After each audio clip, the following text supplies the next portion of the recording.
오늘 이 자리에 함께한 우리 성도님들 주님의 이름으로 축복합니다. 여러분, 교회는 무엇입니까? 아마 이런 질문 종종 들어보았을 것입니다. 친구들이 이야기도 하고 안 믿는 사람들이 교회가 뭐야? 이렇게 물어볼 것입니다.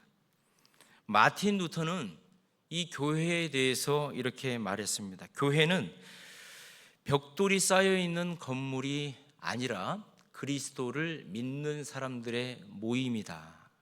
이렇게 마틴 루터가 얘기를 했습니다.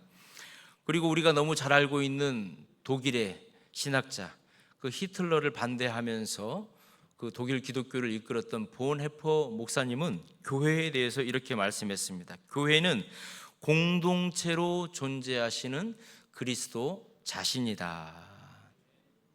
약간 어려운 말일 수도 있겠지만은 정리하면 예수 그리스도를 주님으로 고백하는 사람들이 모인 곳, 이것을 교회. 그래서 우리 예수님께서도 말씀하셨습니다. 네가 성전이다. 예수 그리스도를 모시고 있는 너 한 사람, 바로 당신이 성전이다. 이렇게 예수님께서 말씀을 하셨고, 그 성전들이 모여서 기도하는 것, 건물 안에 들어와서 모든 성도들이 함께 예배를 드리는 것이 눈에 보여지는 이런 동성교회가 된 것입니다. 그렇습니다. 교회는 건물이기도 하지만 또한 예수 그리스도의 생명을 가진 사람들이 모인 거룩한 공동체를 뜻하는 것입니다. 그래서 과거에 받았던 은혜를 감사하고 현재의 아픔을 끌어안고 기도할 수 있고, 그리고 보이지 않는 미래를 믿음을 가지고 열어가는 사람들, 바로 옆에 계신 여러분들이 바로 교회라는 것입니다. 오늘 우리는 잠시 우리의 시선을 세상에서 돌려 하나님께서 우리 교회를 통해서 이루시고자 하는 가슴 뛰는 꿈들 몇 가지를 함께 나누고자 합니다. 오늘 이 예배가 그냥 왔다가 가는 그런 발걸음이 아니라 우리를 향한 하나님의 비전, 나를 향한 하나님의 비전을 발견하는 시간이 되기를 간절히 원합니다. 첫 번째로 하나님의 마음으로 현실을 직시하라는 것입니다. 우리 한번 따라서 해보겠습니다. 하나님의 마음으로 현실을 직시하라. 오늘 우리가 성경을 읽었던 이 본문에 느헤미야라고 하는 사람이 나오고 있습니다. 이 느헤미야는 제사장도 아닙니다. 선지자도 아닙니다. 이 사람은 페르시아 제국의 어떤 왕의 일을 도와주는 고위 공무원, 그렇게 우리가 생각하면 되는 것입니다. 다시 말해서 평신도로서 주님을 잘 섬기는 사람, 우리가 이렇게 생각하면 되는 것입니다. 세상적으로 보면 이 느헤미야는 부족한 것이 없는 사람입니다. 그런데 자기의 고국 예루살렘의 성전이 무너지고 예배를 드리지 못하고 믿는 사람들이 다 흩어져 버리고 라고 하는 안타까운 소식을 듣게 됩니다. 그래서 이 느헤미야는 이 페르시아 제국에서 안정되고 튼튼한 그 삶들을 내려놓고 예루살렘이라고 하는 한 번도 가본 적이 없는 그 도전의 세계로 지금 느헤미야가 가게 된 것입니다. 가서 보니까 그 성전이 다 무너져 있고 예배를 드릴 수 있는 곳이라고는 하나도 없다는 것을 이 느헤미야는 발견하게 된 것입니다. 느헤미야 2장 17절 상반절은 이렇게 말하고 있습니다. 후에 그들에게 이르기를 우리가 당한 공경을 너희도 보고 있는 바라. 예루살렘이 황폐하고 성문이 불탔으니. 가서 보니까 예루살렘도 다 불타 있고 성전도 불타 있고 예배를 드릴 수 있는 요소가 하나도 없다는 것입니다. 오늘 본문을 보니까 공경이라고 하는 말이 나오고 있습니다. 이 공경, 이 공경이라고 번역되어 있는 히브리어는 라하입니다. 라하. 그런데 우리가 원래 공경하면 힘들고 어려움에 처해 있다 이렇게 얘기를 하지만 오늘 성경에서 이 라하라고 하는 것은 재앙이라는 것입니다. 예루살렘이 지금 재앙에 빠져 있다는 것입니다. 예루살렘이 모든 악 가운데에 들어가 있다라고 지금 느헤미야는 말을 하는 것입니다. 자, 그리고 예루살렘의 상태는 조금 불편한 상태가 아닙니다. 하나님의 백성으로서 존재 자체가 무너져 내려버린 영적인 재앙이 지금 예루살렘에 있었다는 것입니다. 그리고 우리가 읽었던 본문 말씀에 황폐하다라고 하는 말씀이 있는데, 이 황폐하다라고 하는 말씀은 하레브라고 하는 단어를 쓰고 있습니다. 그런데 이게 뭐냐면 그냥 황폐하다, 씨앗을 심을 수 있는 조건이 하나도 안 된다, 그래서 황폐하다, 이런 의미가 아니고 완전히 생명력이 사라져버린 폐허다, 폐허.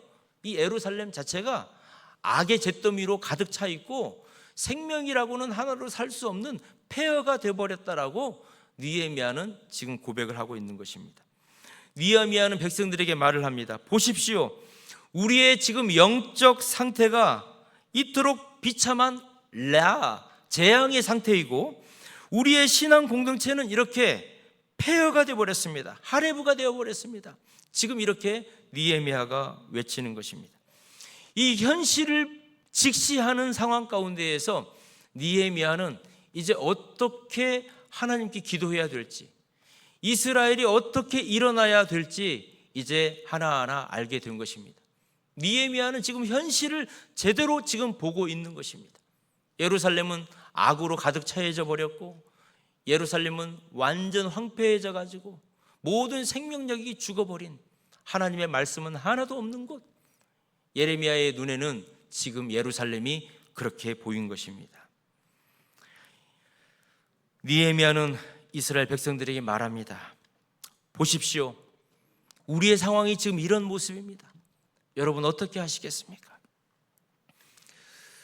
오늘 예배를 드리는 사랑하는 우리 청년들을 비롯해서 성도 여러분, 우리 대한민국이 지금 이렇다는 것입니다.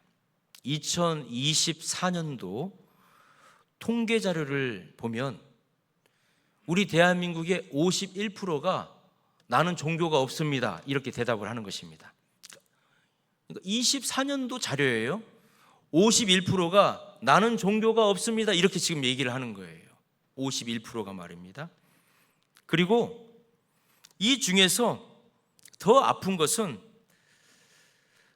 우리나라 18세에서부터 29세 청년들 중에서, 우리 지금 동성교회 청년 같이 예배를 드리는 청년들 있지 않습니까? 18세에서부터 29세에 있는 우리 대한민국 청년들 중에서 내가 기독교인입니다라고 말하는 사람이 13% 정도밖에 되지 않는 것입니다. 그런데 70세 이상 되시는 분들을 조사를 해보면 29%예요. 다시 말해서 이 세상에서는 노령화가 지금 진행되고 있다고 그러지 않습니까? 얼마 전에 우리 동두천 시장님을 만났는데 그 시장님께서 우리 동두천의 노인 분포도가 26%래요. 26%. 해년마다 1%씩 증가하고 있대요.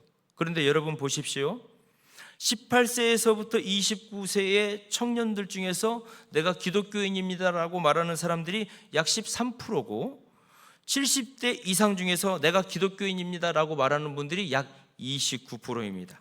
이게 지금 현대 우리나라에서의 상황이기도 하지만 어떻게 보면 이것이 그대로 우리 교회로 들어오는 것입니다. 우리 교회도 마찬가지입니다. 그러나 우리는 감사하게도 하나님께서 오늘 온 세대 찬양대뿐만 아니라 우리 청년들 모든 세대가 골고루 지금 부흥을 하게 해 주시는 것입니다. 그런데 이것으로 우리가 만족할 수 없다는 것입니다. 왜 그런 줄 아십니까? 다른 연구 자료를 보면 2050년이 되면 현재 215만 명인 2030 세대들 중에서 기독교인 수가 지금 한 215만 명 정도 되는데 2030 세대가 2050년이 되면 90만 명 정도로, 절반 정도로 훅 떨어진다는 것입니다. 이게 시간이 가면 갈수록 예수님 믿고 하나님 믿고 교회당에서 예배를 드리는 사람들이 없어진다는 것을 지금 우리에게 말해주고 있는 것입니다. 이것이 지금 우리 대한민국이 마주한 어떤 영적 재앙이기도 하고, 이미 이 영적 재앙을 유럽에서, 미국에서는 이미 재앙을 지금 당하고 있고 그 재앙 속에 들어가 있는 것입니다. 이 현실을 보면서 우리는 무엇을 해야 될까? 오늘 예배를 드리는 우리 성도님들, 우리 청년들, 무엇을 해야 될 것인가? 느헤미야처럼 한번 생각해 보기를 원합니다. 느헤미야는 지금 예루살렘의 그 현실을 본 거예요. 그 예루살렘의 재앙을 벗고 황폐함을 지금 보게 된 것입니다. 그러면서 느헤미야는 가슴을 치면서 이 민족과 시대를 끌어안고 기도하는 거룩한 부담감을 느헤미야는 갖게 된 것입니다. 그리고 느헤미야는 기도를 하기 시작했습니다. 사랑하는 오늘 이 자리에서 예배를 드리시는 성도 여러분, 우리 대한민국을 보면서, 우리 한국교회를 보면서, 저 유럽들을 보면서 먼저 기도가 시작되어지는 여러분 되기를 주님의 이름으로 축원합니다. 두 번째로 하나님이 주시는 꿈을 듣게 된 것입니다. 누가요? 느헤미야가요. 황폐한 현실을 직시한 느헤미야는 절망으로 끝나지 않았습니다. 곧바로 하나님의 비전을 예루살렘에 선포하기 시작한 것입니다. 17절을 보십시오. 자, 예루살렘 성을 건축하여 다시 수치를 당하지 말자. 지금 느헤미야가 외치는 것입니다. 그리고 18절 말씀을 보면 또 그들에게 하나님의 선한 손이 나를 도우신 일과 왕이 내게 이런 말씀을 전하였더니 라고 하면서 페르시아 왕이 우리 이스라엘 백성이 성전을 짓고 예배를 드린다고 하면 그 이방 왕도 우리를 도와준다라고 했다. 그러니까 하나님께서 저 이방 왕을 통해서라도 우리 민족을 지켜주시고 하나님의 선한 손이 일을 하시니까 이스라엘 백성들이요, 일어나십시오. 우리 함께 하나님의 나라를 위해서 달려갑시다. 지금 느헤미야가 비전을 주고 있는 것입니다. 자, 예루살렘 성을 건축하여, 이 말은 단순히 제안을 하는 것이 아닙니다. 우리 예루살렘 성 한번 재건해 봅시다, 이렇게 지금 말하는 것이 아닙니다. 강력한 행동을 의지하고 있는 것입니다. 하나님이 명령하셨으니까 여러분 일어나셔야 됩니다.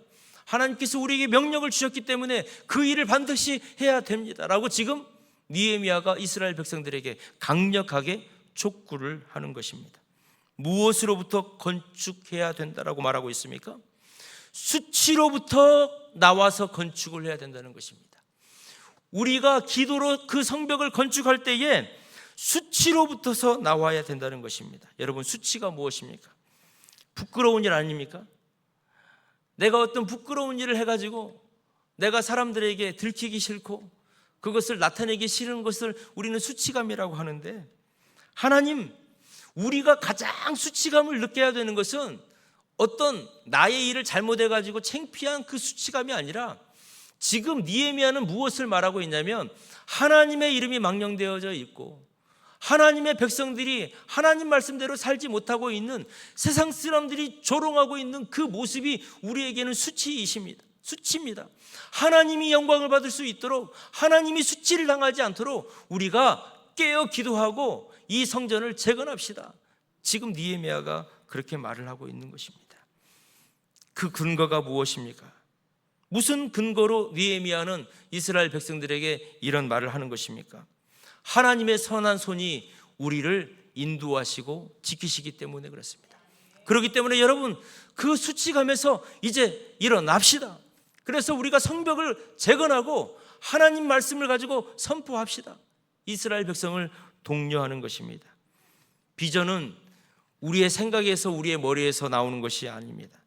비전은 나를 이끌고 계시는 하나님의 선하신 손을 우리가 의지할 때 그 속에서 비전이 나온 줄 믿습니다. 하나님의 일하심을 목격한 자만이 하나님의 꿈을 선포할 수 있는 것입니다. 오늘 온 세대 예배를 드리는 우리 어린아이에서부터 우리 갈렙 공동체에 이르기까지, 저는 담임 목사로서 우리 교회를 이끌시고 계시는 하나님의 선하신 손을 의지하면서 여러분들에게 몇 가지 꿈을 함께 나누고자 합니다. 반드시 그 꿈을 하나님 이루어 주실 것입니다. 첫 번째는 우리는 기도의 성벽을 건축해야 된다는 것입니다. 한번 따라서 해보겠습니다. 우리는 기도의 성벽을 건축해야 합니다. 저는 우리 교회가 항상 뜨겁고 가득 넘치는 예배를 통해서 하나님께 강력한 기도를 드리는 것을 꿈꾸고 소망을 하고 있습니다. 저는 감사하게도 새벽마다 우리 새벽 예배실에 우리 갈렙 어르신들을 중심으로 우리 젊은 집사님들, 때로는 우리 청년들이 나와서 새벽에 제단을 쌓는 모습을 봅니다. 그런데 저는 이 새벽 예배를 넘어서 릴레이 기도회, 수요 기도회, 금요 기도회, 모든 기도회, 아니 우리 교회에 있는 모든 방들마다 우리 모든 성도들이 나와서 시간 그곳이 기도의 자리가 되기를 주님의 이름으로 축복합니다. 기도의 자리에 우리가 있을 때에 하늘문이 열리는 것입니다. 기도의 불이 꺼지는 교회는, 기도의 능력을 체험하지 못하는 교회는 부흥할 수도 없고 꿈을 이룰 수도 없는 것입니다. 오늘 도전합니다. 사랑하는 우리 성도 여러분, 여러분이 있는 자리에서부터 기도의 불을 지피시기를 주님의 이름으로 축원합니다. 힘들고 어려우실 때마다 주님의 전전으로 나오십시오. 그래서 여러분 곳곳에서 기도하는 여러분들이 있기를 주님의 이름으로 축복합니다. 두 번째로, 말씀과 교제의 성벽을 우리가 건축하는 것입니다. 저는 우리 교회의 불이 365일 꺼지지 않는 꿈을 꿉니다. 아침에는 우리 전도대원들이 모여가지고 예배하고 기도하고 전도 나가고, 그리고 곳곳마다 성경 공부가 여기저기서 진행이 되는 겁니다. 그리고 구역 모임이 여기저기서 진행이 되는 것입니다. 그래서 이 동두천에 있는 많은 사람들이 저 동성교회에는 밤에도 불이 환하게 켜져 있구나, 저 교회에는 무엇인가 특별한 일이 있구나, 생명이 있구나, 살아 움직이는 교회이구나 라고 하는 그런 명성이 나타나기를 주님의 이름으로 축원합니다. 그래서 우리 안수 집사님, 권사님들 1:1 성경 공부가 시작이 됩니다 라고 광고가 나가면 저것은 일평생 나에게 주신 하나님의 축복이구나, 도저히 피해갈 수 없는, 내가 반드시 해야 될 날 향한 축복이구나 라고 감사와 기쁨으로 빨리 신청서를 내는 은혜가 있기를 주님의 이름으로 축원합니다. 여러분의 인생에서 그 공부하셔가지고 자녀를 위해서 한번 가르쳐 주십시오. 여러분의 친한 친구와 함께 그 공부를 한번 해보십시오. 여러분의 구역 식구들과 함께 그 공부를 한번 해보십시오. 여러분의 인생에 가장 강력한 영적인 무기를 장착하게 될 줄 믿습니다. 세 번째로, 우리는 다음 세대라고 하는 미래의 성벽을 건축해야 되는 것입니다. 저는 우리 다음 세대가 시대를 이끌어갈 거룩한 리더들이 우리 동성교회에서 자라기를 간절히 원하고 있습니다. 제가 꿈꾸는 것은 오늘 찬양을 했던 이 아이들이 말입니다, 학교를 갈 때 먼저 교회를 들리는 거예요. 그래서 교회를 들려서 기도하고 학교를 가는 거예요. 그리고 학교를 마치고 집에 갈 때 교회에 들리는 거예요. 그래서 교회에 들려서 기도하고 가는 거예요. 우리 아이들뿐만이 아니라 우리 집사님, 권사님들 직장 가실 때 말입니다, 새벽 기도가 어려우면 잠시 출근하시기 전에 교회에 오셔서 기도하시고 출근하고, 퇴근하시고 오셔서 기도하고, 이런 기도의 영성이 쌓여졌을 때에 우리 동성교회에는 다음 세대라고 하는 미래의 성벽이 쌓여질 줄 믿습니다. 굳건한 우리의 가정에서부터 하나님께서 우리의 가정을 세우시고 그 가정에서 자라나는 우리의 아이들을 통해서 우리 한국교회와 대한민국을 변화시킬 줄 믿습니다. 저는 꿈꿉니다. 우리 동성교회에서 입법, 사법, 행정을 이끌어가는 그런 리더들이 반드시 나와야 된다는 것입니다. 그 아이들이 나와야 크리스천 리더가 되는 것 아니겠습니까? 수년 내에 우리 아이들이 자라게 될 것이고 우리 청년들이 자라서 그런 일들을 감당하는 그런 꿈을 꾸는 것입니다. 왜요? 저 북한 땅을 위해서 우리가 또 기도하는 것 아니겠습니까? 마지막으로 통일 한국의 성벽, 복음으로 통일되어지는 그 꿈들을 우리가 이루기 위해서, 그리고 복음으로 통일이 되었을 때 우리 동성교회가 가장 먼저 해야 될 일이 무엇일지를 우리 온 세대가 함께 꿈을 꾸는 것입니다. 어느 날 갑자기 통일의 문이 활짝 열렸을 때에 우리 동성교회가 제일 가까운 곳 아닙니까? 훈련된 1:1 제자 양육자들이 저 북한 동포들을 만나서 1:1 제자 양육 성경 공부를 해주는 겁니다. 우리의 청년들, 우리의 집사님, 안수 집사님들이 가지고 있는 달란트를 가지고 그들에게 빵을 만들어주고 그들을 상담해주고 그들을 가르쳐주고 그들에게 농사를 알려주고 말입니다. 그런 일들을 위해서 우리가 지금 준비하는 것입니다. 우리가 나 하나 잘 살기 위해서 우리가 지금 열심히 노력하고 공부하고 애쓰는 것 아닙니다. 하나님의 나라를 위해서 하나님께서 우리에게 주실 그 약속의 땅에 우리가 달려가서 주님의 십자가를 꽂고 헌신하기 위해서 우리는 준비하고 도전하는 것입니다. 이렇게 우리가 하나님 앞에 기도를 시작할 때에 하나님은 느헤미야에게 주셨던 그 도전이 이스라엘 백성들에게 선포가 되었고 이스라엘 백성들이 들었던 것처럼 저와 여러분의 가슴 속에 하나님이 주시는 도전이 새겨지는 이 시간이 되기를 주님의 이름으로 축원합니다. 그러면서 세 번째로 함께 꿈을 건축하는 거였습니다. 사랑하는 성도 여러분, 우리는 지금까지 무너진 시대의 현실 라하, 이스라엘의 현실 그 라하, 비참한 재앙을 우리는 알았습니다. 그럼에도 불구하고 하나님께서 우리에게 주시는 가슴 뛰는 꿈을 들었습니다. 이제 가장 중요한 질문이 남아있는 것입니다. 그러면 우리는 무엇을 해야 되겠습니까? 그 라하, 재앙의 시대 가운데 우리는 무엇을 해야 되겠습니까? 느헤미야가 하나님의 비전을 선포했을 때 이스라엘 백성들의 반응은 어땠습니까? 그들의 반응은 이렇게 되었습니다. 그들이 말이 일어나 건축하자 오자 모두 힘을 내어 이 선한 일을 하려 하며, 느헤미야가 선포하니까 알겠습니다, 우리 힘을 내어서 함께 건축하겠습니다, 모두 힘을 내어 이 선한 일을 동참하겠습니다 라고 모두가 일어났다는 것입니다. 그들이 말했습니다. 우리 모두 일어나서 건축하겠습니다. 이제 내가 방관자로 남아있지 않겠습니다. 하나님의 일을 하는데 내가 쿰하겠습니다. 여러분, 쿰이라고 우리가 알지 않습니까? 달리다 쿰 했을 때 우리 예수님께서 소녀야 일어나라라고 말씀하지 않았습니까? 달리다 쿰, 바로 그 쿰이 일어나는 것인데, 느헤미야가 이스라엘 백성들에게 선포했을 때에 이스라엘 백성들이 쿰했다는 것입니다. 일어나서 함께 주의 역사를 이루기 위해서 달려갔다는 것입니다. 사랑하는 성도 여러분, 우리에게 쿰해야 될 줄 믿습니다. 혹시 여러분 영적으로 무기력해 있습니까? 아니면 이 사회 가운데에서 여러분들 무릎을 꿇고 있습니까? 주님을 의지하십시오. 주님이 나에게 주신 약속과 비전을 다시 한번 세우십시오. 그랬을 때 우리는 반드시 쿰하게 될 줄 믿습니다. 그리고 그들은 말로만 하지 않았다는 것입니다. 여기서 힘을 내었다는 것입니다. 모든 사람이 힘을 내었다는 것입니다. 강하게 용기를 내었고 강하게 붙잡았다는 것입니다. 사랑하는 성도 여러분, 말씀을 정리합니다.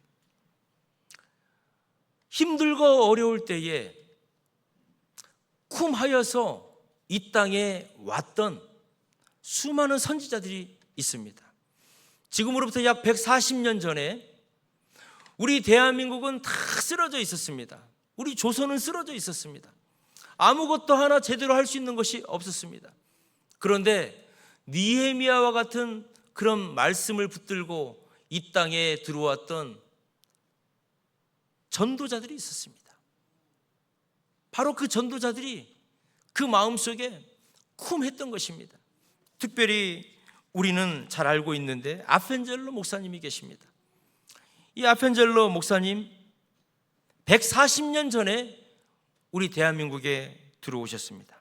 27살의 나이로 이 땅에 오셨습니다. 이 아펜젤로 목사님은 우리 대한민국에 들어오실 때 그날이 부활주일이었는데 이 아펜젤로 목사님이 이런 기도를 했습니다. 주님, 우리는 부활절 아침에 이곳에 왔습니다. 그날 사망의 권세를 이기시고 부활하신 주님께서 이 백성을 얽어매고 있는 굴레를 끊으사 하나님의 자녀가 되는 자유와 빛을 주시옵소서. 한마디로 저 페르시아 땅에서 한 번도 가보지 않았던 예루살렘으로 느헤미야가 왔던 것처럼 이 아펜젤로 선교사님이 저 미국 땅에서 한 번도 와보지 아니한 우리 조선 이곳을 향해서 오셨다는 것입니다. 왜요? 하작하기 위해서. 하나님께서 강하게 그를 붙들어 주셨기 때문에, 하나님 말씀을 붙들고 쿰했기 때문에 우리 대한민국에 오신 것입니다. 그래서 이 아펜젤로 목사님이 오셔서 배제학당을 세우셨어요. 그리고 정동교회를 세우셨어요. 많은 사람들을 가르쳤습니다. 특별히 1902년에 저 목포에서 선교사님들이 모여가지고 성경을 번역하기 위해서 가는 중에 저 충청도 앞바다에서 일본 배하고 부딪혀가지고 이 아펜젤로 목사님이 타신 배가 그냥 파손이 되어가지고 바닷속으로 다 들어가 버렸습니다. 그런데 이 아펜젤로 목사님은 수영을 잘 하신 분이셨어요. 그런데 우리 한국 여자아이가 물에 빠져가지고 허우적거리고 있는 거예요. 그 풍랑 가운데에서 아펜젤로 목사님이 그 한국 여자아이 하나 구출하시고 목사님은 돌아가셨어요. 목사님의 시신은 지금도 찾지는 못했어요. 지금 양화진에 아펜젤로 목사님의 묘가 있는데 그건 가묘입니다. 여러분, 말씀을 정리합니다. 아펜젤로 목사님이 왜 이 땅에 오셨습니까? 왜 27살의 젊은 나이에 이 땅에 오셨을까? 그는 44살에 돌아가셨거든요. 우리 대한민국에 복음의 불씨를 심겨주기 위해서 완전한 악이 이 땅에 가득하고 그리고 완전한 폐허 가운데에서 희망이 없는 것을 아펜젤로 목사님은 가장 안타까워하셨습니다. 그래서 이곳에 오셔서 꿈을 외친 거예요. 말씀을 가르치고 교육을 가르치고 비전과 도전을 준 것입니다. 사랑하는 성도 여러분, 오늘 우리는 이 자리에서 아펜젤로와 같은 마음, 느헤미야와 같은 마음을 갖는 여러분 되길 주님의 이름으로 축원합니다. 우리 대한민국을 돌아보십시오. 우리 대한민국을 위해서 여러분들이 하셔야 될 일이 무엇입니까? 우리 대한민국을 위해서 기도가 시작이 되어야 될 것이고 여러분들이 하나님이 주신 꿈과 비전을 하나하나 이루어 나가도록 쿰하는 여러분 되시기를 주님의 이름으로 축원합니다. 하나님께서 우리에게 도전을 주시는 것입니다. 기도의 성벽을 쌓으십시오. 말씀의 성벽을 쌓으십시오. 훈련의 성벽을 쌓으셔서 여러분들을 통하여서 이루실 하나님의 나라를 향하여 힘차게 달려가시기를 원합니다. 사랑하는 성도 여러분, 이제 우리의 차례인 것입니다. 하나님이 주신 거룩한 꿈을 위해서 오늘 이 자리에 계신 우리 성도님들 함께 손을 잡고 나가기를 원합니다. 이 꿈이 어찌 담임 목사 혼자만의 꿈이 될 수 있겠습니까? 이것은 하나님께서 오늘 이 자리에 계신 우리 성도에게 주시는 모든 꿈이 될 줄 믿습니다. 이제 결단을 우리는 해야 되는 것입니다. 더 이상 교회 안에서 우리가 구경꾼으로 머물지 않고 이 꿈을 이루기 위해서 성벽을 함께 쌓아 올리기 위해서 한 걸음 더 함께 동참하는 쿰하는 성도 여러분 되시기를 주님의 이름으로 축원합니다.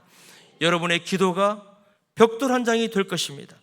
여러분의 헌신이 벽돌 한 장이 될 것입니다. 누구를 위해서요? 다음 세대를 위해서요.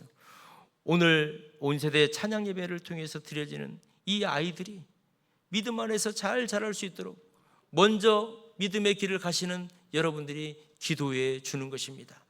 말씀을 붙들고 살아내는 모습을 보여주는 것입니다. 이 모든 일에 함께 동참하는 오늘 예배를 드리는 우리 모든 성도 되기를 주님의 이름으로 축원합니다. 우리 다